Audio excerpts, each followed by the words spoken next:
Hey everybody, and welcome to Godless Weekly for May 18th, 2021. This is the Religious Right Week. Now I wanted to do a week where I kind of showcase different religions and different types of horror fiction. And I think I got a pretty good collection of authors and publishers together. Now, as usual, with these videos, I start them out and I do a cold open where I kind of tell stories about my life and things like that. I've got a great story that pertains to this. I've been atheist for a long time, and I've always been really obsessed with Satanism and religious iconography.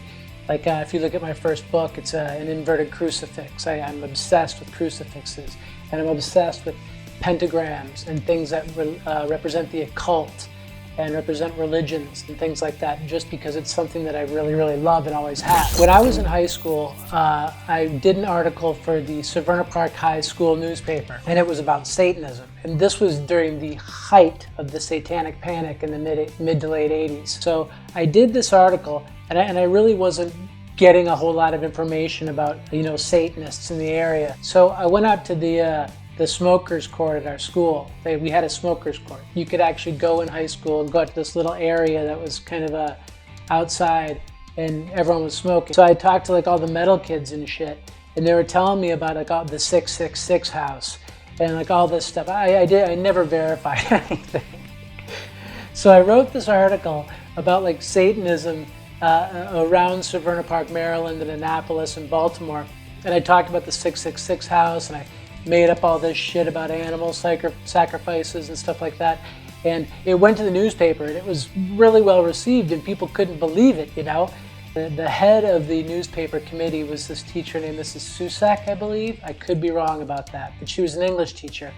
And she kind of came to me afterwards, and she kind of took me aside, and she said, "This is all bullshit, right?" I was like, fuck yeah.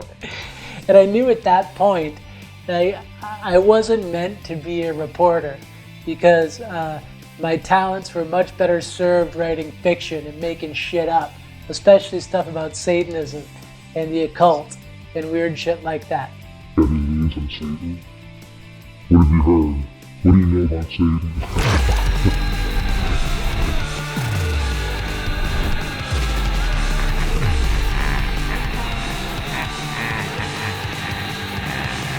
So I kind of wanted to go through all the authors and the publishers that we're featuring this week and cut to the chase. Our Buzz book this week is actually Buzz Books. One of our favorite authors, Carver Pike, just had a bunch of his titles released from KDP Select. So Monday through Friday, you're going to get a new Carver Pike book for you to enjoy. The reason I picked Carver for this is this religious week and kind of showcasing different religions and giving everyone a voice to talk about, their religion and their belief. Is because he came to me before he signed up on Godless, and he's a very spiritual guy. And he kind of said, what's this all about, man? Why is this called Godless? Why do you have pentagrams and shit everywhere? And I kind of explained to him kind of my thoughts on where the brand came from. And it did partly come from my atheism and my disbelief, but there's also this part about it that I talked about with my obsession with iconography and the godlessness of the world we live in. So thankfully, I appreciate it, Carver. That made sense to him, and he decided to start releasing his books on Godless. Carver always makes a point in his stories to make sure that the good comes out on top. And he doesn't really beat you over the head with religious messages or anything that he's preaching. He writes really hardcore horror stories, right? But he just has a message of not necessarily faith, but belief in good, and the good in people will overcome. We're going to start out Monday with A Foreign Evil. The second book, also from Carver's Diablo Snuff series, is called The Grindhouse. Yes, you can get your hands on this on Godless. The third book is Passion and Pain, and that will be coming out on Wednesday. Carver's fourth book, coming out this week on Thursday, is Redgrave. This is a fan favorite of his, and we're really stoked to have this on Godless finally. On Friday, we will be releasing Discovering Ivory in the Charcoal Cave by Carver Pike. This is not necessarily a horror story, but it does have some of his ongoing themes and, good versus evil. And so We think you'll enjoy it. Featured author this week on Godless is John Baltisberger. I have become pretty good friends with him over the last week. We've got a secret project in the works. John is this really unique writer that he takes, well, first of all, John is a Jewish man who grew up in Texas, which is kind of a weird thing in itself. But he writes all this stuff about like occultism and monster hunting surrounding Jewish characters and Jewish religious characters. So it's really, really, really unique and interesting. I lived in an Orthodox Jewish neighborhood called Hancock Park for about 10 years. And so I always kind of wanted to peek behind the curtain and see what was going on. You know, you see all these people, you know, wearing these cantor outfits with the big hats and things like that. And, you know, I never really got to speak to these people that much because they don't really talk to the, you know, more secular people like myself. Except that they'd always come over to me and say, hey, can you turn on my electricity or turn on my stove on a Friday night after the sun went down because of the Shabbat? So that's pretty much what I'm limited to, but I want to learn more, and that's why I appreciate John's work, and I appreciate working closely with him on this secret project. John just dropped his whole catalog on Godless. Like the breakout title that really kind of pops to me is one called Treef Magic, and this is one of his Jewish stories. And it is part of the series that he's got called the Book of Zayev. I think that's pronounced correctly. Sorry, John, if I'm mispronouncing it. My Hebrew isn't real good. Soon he will be releasing the sequel to Treef Magic, and it is called Son of the Right Hand. I know I'm going to get into it because I kind of love this idea he's got of a Jewish religious leader who was also an exorcist and a monster hunter, and like fights like, you know, these like mystics and occult people. I just think it's a really cool idea, and it's super, super unique, and it's, you know, perfect for Godless. Feel free to check out any of his titles like Blood and Mud, and you know, he's got a bunch of stuff that's dropping soon, and we're really glad to have you on board, John. Secret project. Our emerging author this week is Matthew Vaughn. He recently put a lot of his books up on Godless, and two in particular I kind of felt fit into this theme, is they were kind of like based around demonic and satanic places. The first of these is the Hell's World Hotel, which comes out today. And the other one is the sequel to that, I believe. It's either a sequel or a prequel. Sorry, Matt. And it's called Lucifer's Mansion. That has been available for a little while, and you guys should check it out. Matt's one of the, like I said, he's a good addition to the emerging author set that we've already brought out over the past couple of weeks.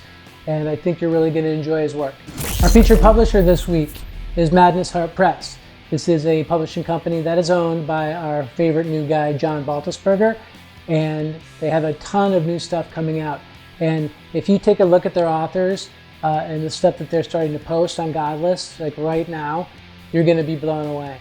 You're going to find the likes of like Lucas Mangum and Susan Snyder, and Christine Morgan has something coming out by them. And of course, you know, John releases stuff through them as well. You should check out their work. Just like I said, they've got a very diverse group of authors that kind of match up with the theme of what they go for with their work. It's not like your typical horror extreme press, right? They bring diversity and cultural and religious diversity into the mix, and that's important to what they release. And I think that's a really cool idea because no one else is doing that. I kind of want to do go back last week and make up for something that I didn't talk about, and that was our featured publisher last week during Women's Week was Eerie River Press. It is a company owned by Michelle River, and they are releasing just these knockout titles. They're doing these cool mini-series and stuff. So you should check them out. I apologize, Michelle. I didn't mean to, but when I went back and I was going to go edit everything, you know, after I had already broken everything down for my setup, I realized that the audio was totally fucked up. Hopefully this week it won't be that way. Welcome to the third edition of Drew's Conclusions, the Jerry Springer Final Thought ripoff, where I bitch and moan and be a complete pain in the ass and tell people boo, boo, boo, hoo. So let's get on with that. Recently, President Joe Biden, during like prayer week or something, didn't say the word God in the Lord's Prayer or whatever it was. I don't know. I can't. I'm kind of basing this on one article I read about this. And a lot of people were really pissed about it. And I saw a lot of stuff on social media about people being angry about this. And, and saying that we live in this godless country, and shit like that.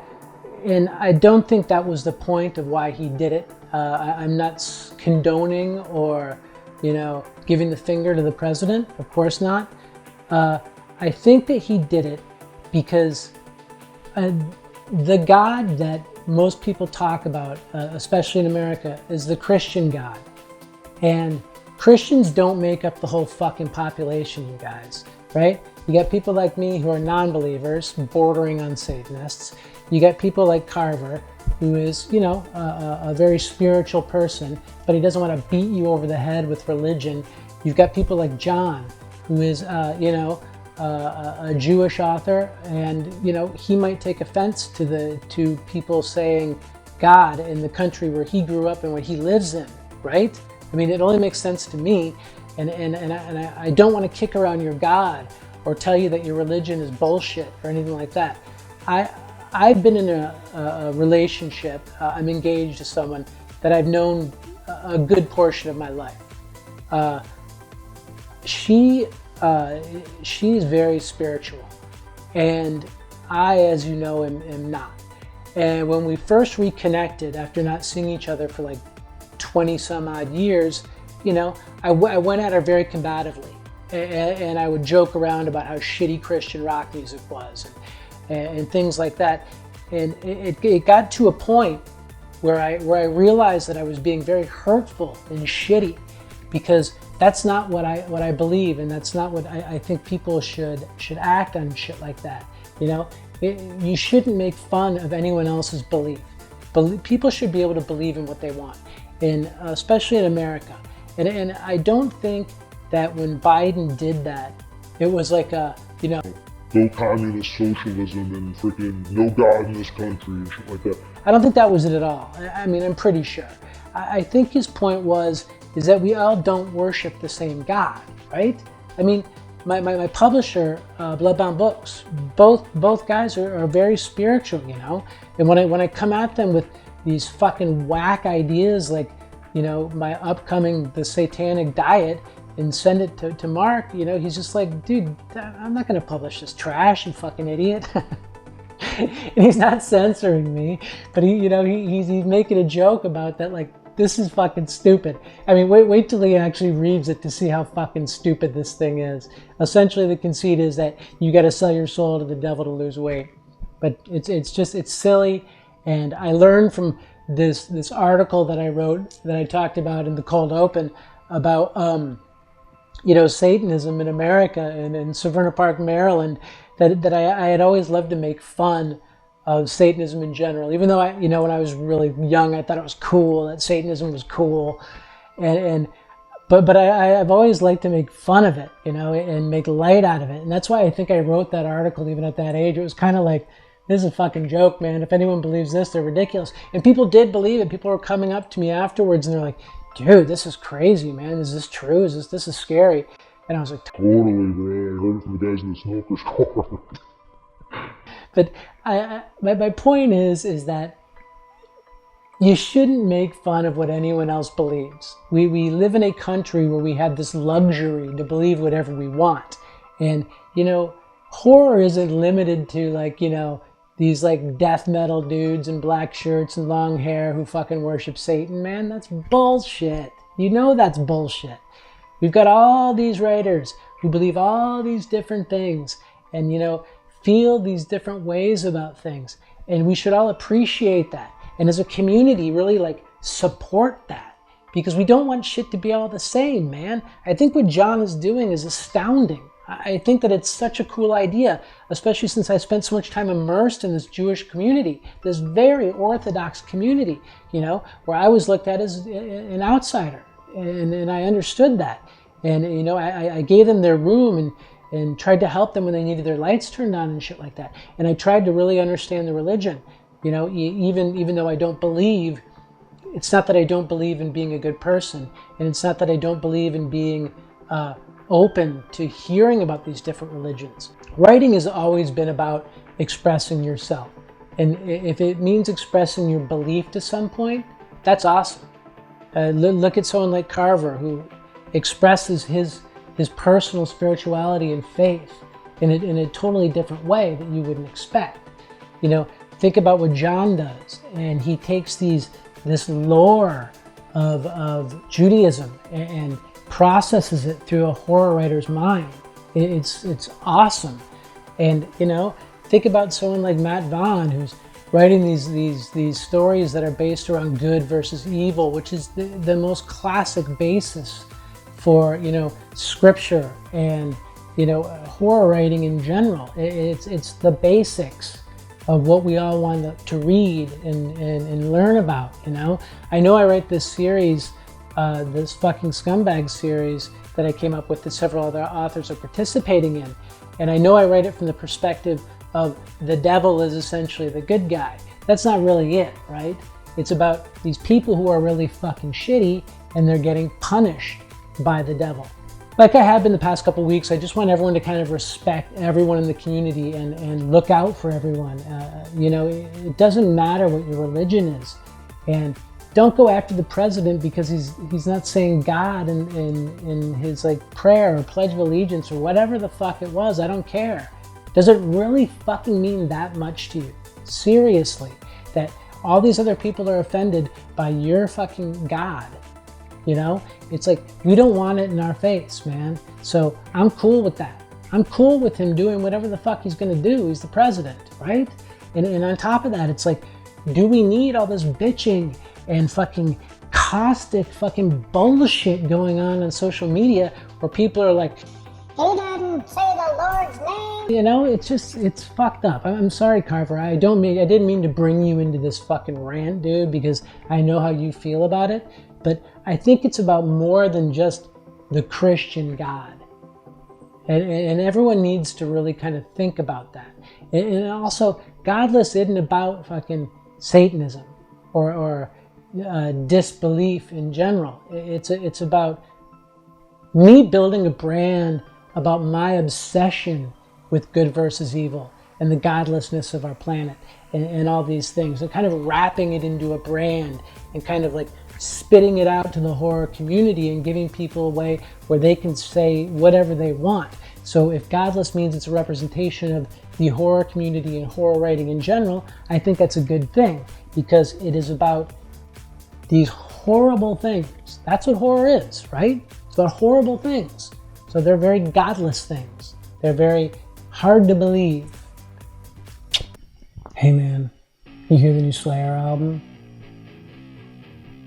What do you guys know about Satanism and Silver Park? That's a pretty big deal.